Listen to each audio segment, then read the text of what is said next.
minutes after 11 o'clock. Thank you for tuning in. You know, every one of us has had that story of somebody we know who's had cancer. Maybe it's you. Some of those people are no longer with us, and it's just something you always. It's like one of these days we'll find a cure for cancer. And some people have been cured. There was a story just this morning that former President Jimmy Carter announced that he no longer has cancer. Didn't he have brain cancer or something? Yes. It seemed like he didn't have it that long. At least we didn't know about it for very long. So I guess we went from being cautious about using the word cure, and I guess now doctors sometimes use the word cure. So I want to compare cancer, just real quickly if I could, to somebody who goes through what do you call that? Bariatric surgery, where they staple your stomach or whatever they do. Mm-hmm. Forgive me for saying it wrong, but yeah. My brother had that. But this is what I want to say about this. When somebody goes through bariatric surgery, the doctor will always say, "Okay, now from this point on, here's what your lifestyle should be." When I was looking at the book that we're going to talk about, it's called After Cancer Care. I thought, wow, I wonder if we were doing these things all of our lives, would we be able to prevent cancer more? Mm-hmm. You know, it's like if you did all those things the doctor says to do after the bariatric surgery, you probably would never become obese. Yes. That makes sense. Maybe it doesn't apply in the cancer world. I don't know. Dr. Dwight L. McKee is one of 3 authors of this book, After Cancer Care. Dr. McKee is a board-certified medical oncology doctor. Hematology is also one of his fields. Nutrition, which is the part I think I got stuck on because I can understand it better, I guess. Integrative and holistic medicine. He consults with other physicians in the design of treatment and research protocols. And again, the book, After Cancer Care, the definitive self-care guide to getting and staying well for patients after cancer. Dr. McKee, this is an interesting topic. I'll be honest with you, some of it is over my head. Good morning, doctor. Good morning, Larry. Thank you so much for having me on the show. You're welcome. I think you're spot on about your thoughts that if everybody did what's in our book, which is advised for people who have been treated for cancer in order to reduce the risk of it coming back, I'm pretty confident that we would see a dramatic decrease in the incidence of cancer because lifestyle, diet, stress, and environmental toxins are sort of the 4 cornerstones of preventing cancer. And it would be much harder to, prove it in the general population because you have to follow large numbers of people for long periods of time. And people are not as highly motivated if they haven't had cancer, but they should be because the lifetime risk of getting cancer now is 1 in 2. Oh my goodness, is that high? Wow. Well, it's kind of like, the kid who drives too fast until he gets pulled over. After that point, he's driving safer or gets in a wreck. Yeah. I mean, exactly. Either or, you're going to be better. You're going to take better care of yourself. It's just one of those things, and I'm guilty of it as much as anybody. I do not smoke anymore, but I smoked cigars for a while. And I mean, I was a time bomb waiting to explode, right? One of the interesting things is that I've seen a lot of men in their 60s and 70s diagnosed with prostate cancer. And they've been, they're heart attacks and strokes waiting to happen. They're overweight, they're insulin resistant or diabetic, they have high blood pressure, and they've ignored all of these things until they get a diagnosis of prostate cancer. And then that gets their attention. Oh, really? And I have seen so many of these men make dramatic lifestyle changes, lose weight, get fit, eat well, manage their stress. And that prostate cancer literally saved their life. In many cases, the prostate cancer probably never would have been a threat to their life because it was low grade. There's only about 20% of prostate cancers that are really dangerous. Most men will die with their prostate cancer rather than of it. But it's literally saved their lives because it got them to do all the things that, their physicians were telling them to do, but they didn't do because none of those other things are quite as present and scary as getting a diagnosis of cancer. Cancer can be an amazing lifestyle coach, And you an also amazing motivator. Yeah, I'm sure. And you also talk about positive thinking. You have to have that mindset, even though for you as a patient and your family, it might be very difficult. Absolutely. Fear is, we have a tremendous culturally based fear of cancer, in some cases even more than dying, because cancer brings up issues of, we've all seen people who've died in tremendous amounts of pain and loss of control and becoming completely dependent, and all of those images flash through people. So we have this tremendous cultural fear of death, but it goes back to it's written in the Bible, that which you fear will come upon you. And that's completely true with cancer. The cancer patients who live in fear are more likely to relapse than those who don't, because fear causes chronic elevation of stress hormones, and those suppress the immune system.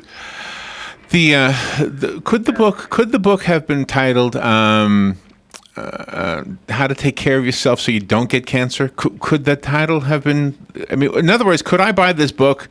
And the only cancer I've ever had, knock on granite here, the only thing cancer I've had, little cancer, skin cancer on my nose. The doctor took it off. It was basal. It was basal. It was considered no big deal. Right. But still, I don't ever want to get any cancer. And maybe that's a secondary question. Would this apply to every cancer? I think it does, Larry. I think it does apply to every cancer. The several of the things that we've included in our cancer rehab program, which is the way I like to think of it, analogous to cardiac rehab, which we have a great infrastructure for. We need an infrastructure for cancer rehab, but many of the things have been studied in a single cancer type and shown to have a dramatic decrease in risk of relapse. Now, the way oncologists are taught to think, they don't like to generalize. So they say, oh, well, that works in breast cancer, but how do you know it works in lung cancer or colon cancer? But the mechanisms that lead to cancer are quite similar. And yes, there can be very big differences between cancers, even of the same type, in terms of their biological aggressiveness and their, the number of mutations that they have and so forth. But the environment that cancer is living in is what we can change by how we live. And that environment has as much or more to do with whether that cancer progresses or regresses or just stays stable. I've had patients with metastatic cancer that were given, prognoses of 3 to 6 months, who lived out normal lifespans with cancer, tumors that were stable, and you could see them on scans. But those people learned to ignore them and to do everything in their power to create an environment inside themselves that was not friendly to the cancer.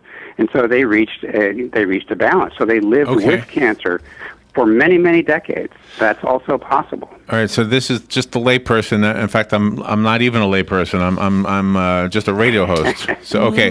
But one of the things, a couple of things we've heard is that if you increase your alkalinity, or you tip the scales in favor of alkaline, and drinking water supposedly helps with that. If you stay away from sugars. Those are the only two things I can think of. The fundamental thing that the kind of the biggest thing is not allowing our bodies to get into a chronic inflammatory state. And the Western diet is an inflammatory diet. It creates inflammation, and that's what cancer thrives on. So, lack of exercise and processed foods, high fat, high sugar, all of these lead to chronic inflammation. And not only cancer, but heart disease, strokes, and diabetes, many other things come from that chronic inflammation. What was the ingredient that doctors would always say is in red wine? Resveratrol. Resveratrol. That's it. Resveratrol. And the other thing in red watermelon, lycopene or something Lycopene. like Okay. Lycopene, yep. Can you talk about those two things for us? I mean, are they connected? Is there something Well, similar? Larry, there's thousands of compounds like that. These are well-known ones, and they're in the brightly colored fruits and vegetables. So what we tell at our nutritional advice is eat the rainbow.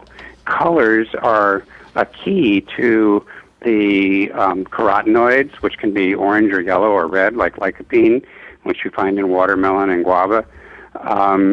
But there's hundreds of carotenoids. They're all, they're all antioxidants. They're all cellular repair stimulating. They're all messengers against the development of the inflammatory prostaglandins, and so are the fatty acids that are in fish. But with fish, there's a risk of environmental contamination because the oceans are polluted and those contaminants bioaccumulate as you go up the food chain. So you want to stick to small fish, nothing bigger than a salmon. But now, how about a person's attitude? How does that weigh in? Attitude is huge. In my practice, I dealt mostly with people with metastatic disease, people that were given up on by conventional oncology, and that's where I really learned a lot of this was working with these people. And I learned pretty early on that the people who I'd give a very demanding, complex protocol to, and they would come back and say, okay, I'm doing all that, what else can I do? I knew that patient was going to do well. They were going to beat the odds. The one who came back with in a very similar situation and said, oh, well, it's, so many pills to swallow, and they're so expensive, and I don't have time to get all these things done. That not so, that one not so much. So that's interesting. That's attitude. Wow. And also just confidence in your body, confidence that your body can heal. And, not surrendering to fear that, oh my God, I have cancer and it's going to take over and it's going to kill me. It's got to crank up the Rocky music for that one. You got to pump yourself up with something, right? Yeah, I think so. Exactly. Dr. And another thing, there was a very groundbreaking work done by a psychologist named Lawrence Lashon. His first book was called You Can Fight for Your Life. His second one was called Cancer as a Turning Point. What he did was he took also late-stage, kind of given up on cancer patients with metastatic disease, and he asked them, when you were young, what were your dreams? What did you want to do? And, somebody wanted to be an artist or a musician, but they went to law school or became a business executive. Because their parents taught them, you'll be a starving artist. And he said, well, what do you got to lose? Well, yeah, really? At that point, yeah. And many of these people, they went back to the dreams that they had let go of and thought were impossible and started pursuing them. And in many cases, their cancer went into remission. I mean, they just got so absorbed in what they were doing, they didn't even notice that, it was a year later and they're still alive, and many of them lived for a long time. And that's the only thing they did. But see, but that money they made as a lawyer, they can live in a nice house, buy a nice easel. That poor guy who followed his dreams early in life, he has to wait till he's dead. He has to wait till he's dead to make any money. Yeah, right. We'll take a little break. We'll be right back. Fun conversation, but it's so important. I love the fact that you can look at this information and say, you know what?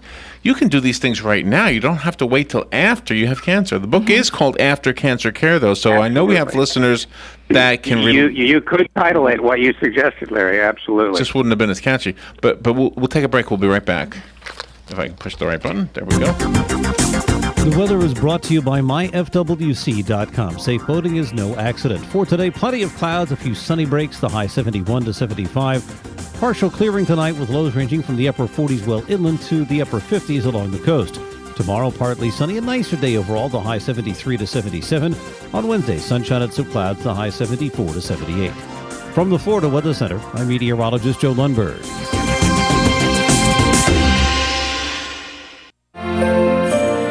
You spend the season making the holidays brighter for everyone on your list. This year, how about doing the same for yourself? Let PackMail take care of all your holiday packing and shipping, so you can enjoy a little peace and joy too. Just one stop packs up and ships out all your holiday joy to the world, delivering on time and intact. Now how's that for wrapping up your holiday hassles? Stop by PackMail today, 303 Southeast 17th Street in Churchill Square, Ocala. All right, 5 minutes before we're done with this interview, I want to make sure I squeeze something in here because there was one part of what the doctor was talking about that to me seems unfixable, and it's the environment. However, the book does talk about detoxifying at least your home environment. Mm-hmm. Dr. McKee, yeah, that's the one thing. Like, if you, where are you calling from? I'm calling from Aptos, California. Okay, Santa Cruz. So you don't have a big pollution problem there, right? No, you probably. People living in Antarctica, at research stations have an environmental toxicity problem. It is global. The fluorinated hydrocarbons that were used in Teflon can be found in the body fat of every person living on the planet. Really? Oh my goodness. And that might be one of the reasons we're getting cancer. So how do we detoxify ourselves and our environment? How do we do that? Well, detoxification is a natural process in the body, and we enhance it when we exercise. We enhance it when we sweat. So, saunas are good detoxification. Exercise is, kind of the star player in this, because exercise increases your detoxification. It moves your lymphatic system, which is both your immune system and your detoxification system. It moves it 8 times as fast when you're exercising. And it causes your liver and your kidneys, through the increased blood flow, to pull more toxins out of your blood. And it sends toxins out through your skin when you sweat. And it increases, feel-good hormones.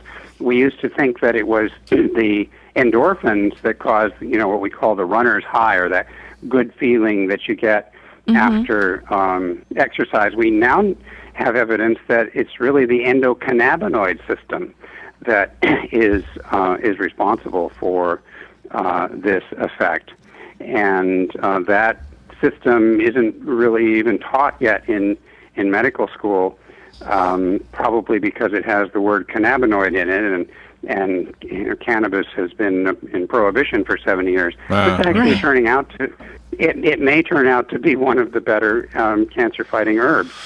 So but cancer. My point is, exercise is the 800-pound gorilla in this whole formula. It covers so many bases, and if there's one thing that you're gonna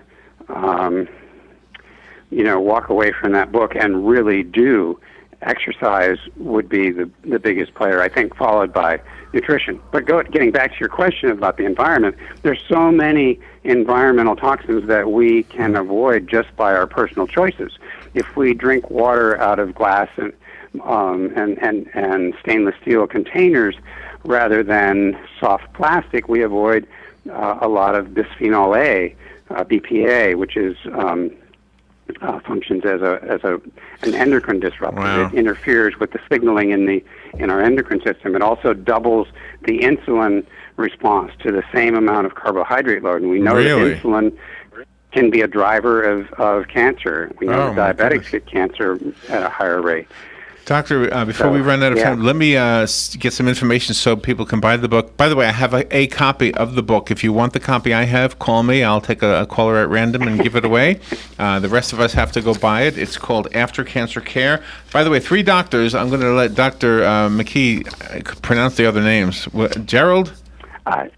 Gerald Lamole. Lamole, okay. Jerry Lamole, who's an integrative cardiovascular surgeon, and the father-in-law of Dr. Oz, who wrote the foreword to the book. Oh, my. And Pallav Mehta, who is also an oncologist and the director of integrative oncology for MD Anderson at Cooper, their news extension in New Jersey. Oh, how wonderful. Go on Amazon and get the book. It's called After Cancer Care. Dr. McKee, thank you so much for being on the air and, more importantly, for the work you've chosen to do. And if you're an artist, go ahead. You got nothing to lose. Thank you, Doctor. We'll be right back. Thank you. I'm Pat O'Neill. The government's opened an investigation into the Chicago Police Department. It comes 2 weeks after the release of a video showing a white police officer shooting a black teen 16 times. Attorney General Loretta Lynch. We will examine a number of issues related to the Chicago Police Department's use of force, including its use of deadly force, racial, ethnic, and other disparities in its use of force, and its accountability mechanisms. The shooting incident occurred over a year ago. Investigators looking into last week's San Bernardino attack raided the home over the weekend of a man who bought weapons for accused killer Saeed Farouk. Though officials don't believe the friend played an active role or supports terror.